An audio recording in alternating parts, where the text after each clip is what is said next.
ప్రాణంగా ప్రేమించుకున్న రెండు సీతాకోక చిలుకల మధ్య చిన్న క్యూట్గా చిన్న ఘర్షణ జరుగుతుంది. ఏంటో తెలుసా, నా ప్రేమ గొప్పదంటే నా ప్రేమ గొప్పదని రెండు అనుకుంటాయి. అప్పుడు అందులోపల ఒక ఆడ సీతాకోక చిలుక ఏం చేస్తుందంటే, రేపు ఎవరైతే ఉదయం సూర్యోదయానికి ముందు వచ్చి ఈ సన్ఫ్లవర్ మీద పొద్దుతిరుగుడు పువ్వు మీద వాళ్తారో వాళ్ళదే గ్రేట్ లవ్, ఒప్పుకుంటావా అని అడుగుతుంది. సరే అని అవతల సీతాకోక చిలుక కూడా ఓకే అంటది.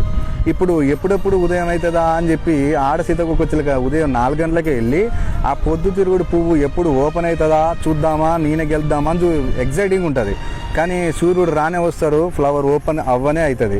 కానీ పెద్ద బ్లెండర్ షాక్ ఏంటో తెలుసా, అందులో ఉన్న మొగ సీతాకోక చిలుక చనిపోయి ఉంటుంది. కారణం ఏంటంటే, వీళ్ళు మాట్లాడుకున్న సాయంత్రం 4 గంటల సమయానికి ఆ మొగ సీతాకోక చిలుక తన మీద ఉన్న ప్రేమని గొప్పదని నిరూపించుకునే ప్రయత్నంలో అది రాత్రి మూసుకుపోయే సమయానికి ముందు పోయే పడుకుంటుంది. దానివల్ల ఊపిరి మెసలాగా చనిపోతుంది.